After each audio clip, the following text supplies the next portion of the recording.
here it is. Let us get to the unboxing of this Hiboy X300 electric scooter. Part 1, this will be the unboxing and the assembly, and then I have to plug it in to charge.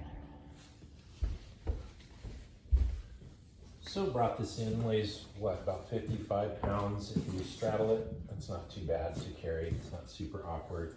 And then getting these off, let's just cut through it.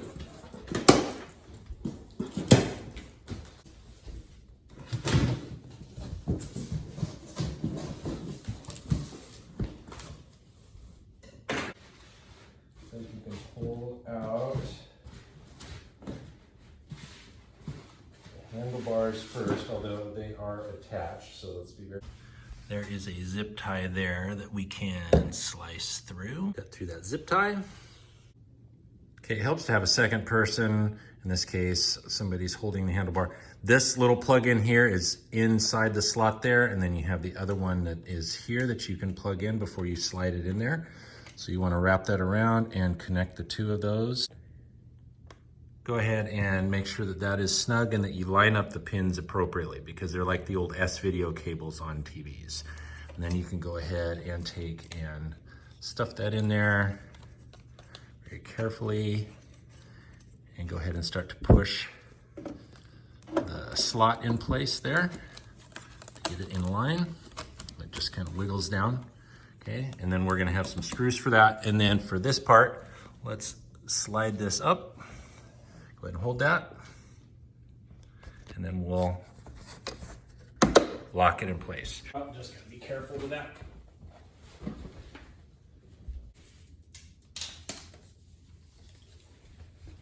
The screws, which will be for the handlebars. A couple Allen wrenches here. They appear to be different sizes that will fit. You have your screws, and then you have your keys. So this brand comes with a key that didn't come with the last model that I had. Other stuff, because I can't wait to get on it to try it. And this looks like our charging spot here. And then you want to line these up that fit. It even has the name up on top. Not sure what this little thing is here for. It's pretty straightforward, but you can actually remove the battery on this unit, and that's what the keys are for. And you simply just plug in the key and turn it, and you can have access. It gives you directions on how to basically pull that out, and then you can connect this battery directly to your charging cable. I'm not going to do that because I'm charging, and it seems pretty straightforward. Put it back, lock it, and then there you go. If you read the book and you come to the controller here, you've got two main buttons that are part of the dynamic of the display.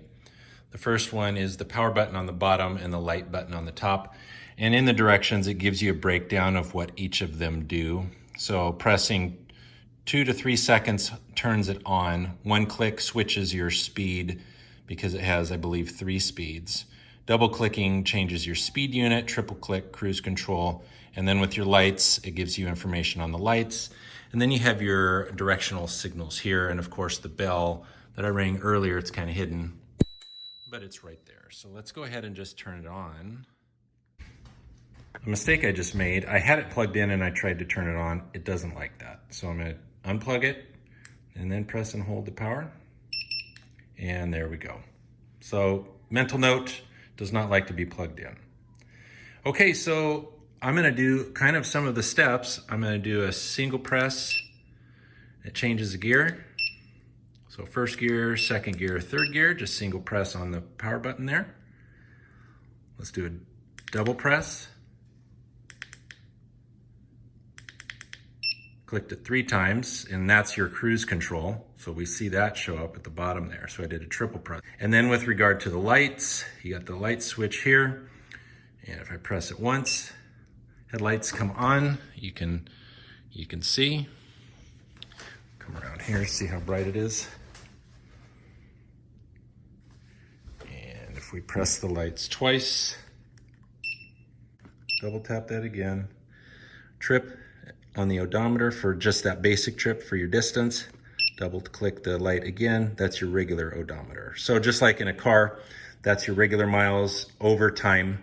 If I double click the light switch again, that goes to trip. So that works. So that's great to know. And then we have our directional signals and your right signal. And if I press it again, it turns off. So that's nice. So that's a nice little display of things that are there. The only thing I didn't see that was working was the ability to change units with a double click of the power button. Double click. Then if I press and hold it, it's probably just going to turn off. And there. Go into my app store. And I'm just going to look up Hiboy.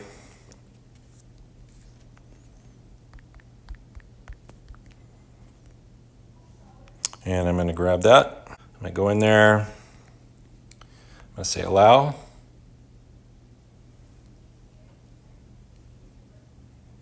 I'm going to register. So we're going to go for the Bluetooth connection here.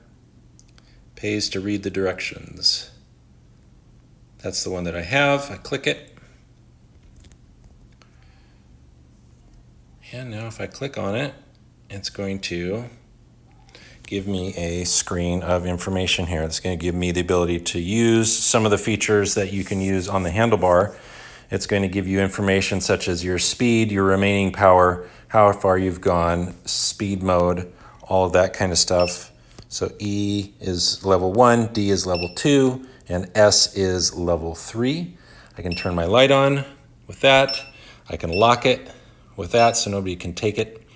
And then I, of course, have cruise control. I don't see any other features here, but here it does give you the ability to change your metric unit to imperial or back. So imperial, metric, imperial. And yeah, pretty straightforward. So again, the scanner is not for scanning with your camera.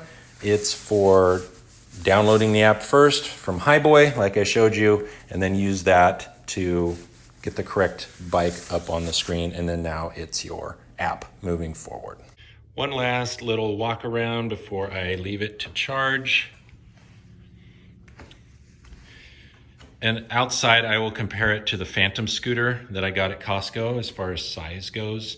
These do have the bigger wheels, so one of the first things I noticed was these are, I think, 2 inches bigger than the Phantom. My son even remarked how much bigger this seems, but I still think that this will fit nicely in the trunk of my car if I go diagonally. And then the weight's gonna be more, but with the weight dispersed and it folded down, I don't think it's gonna be too bad. In fact, let's go ahead and fold this down and see how that looks. Oh yeah, and a little cup holder there. It's nice. And I might get some accessories for it too. But yeah, it looks good.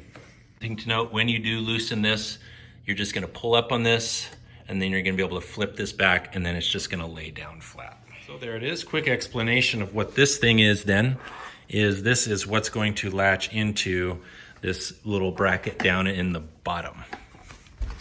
So it's gonna just slide right in there, and then you're gonna be able to lift up, and it's gonna stay in that position. There's a little bit I don't like about it already because it tends to want to slip out a little bit. And I think I've seen in some discussion boards that people weren't really fond of that. Then you just lift it and carry from there. And I've got the kickstand. Instead of the description, I just figured I'd lay this out and measure it out to the length at being about 54 inches. So from height-wise, you're looking at about 24 inches. And the height of the handlebars all the way up comes in at about 50 inches or 127 centimeters.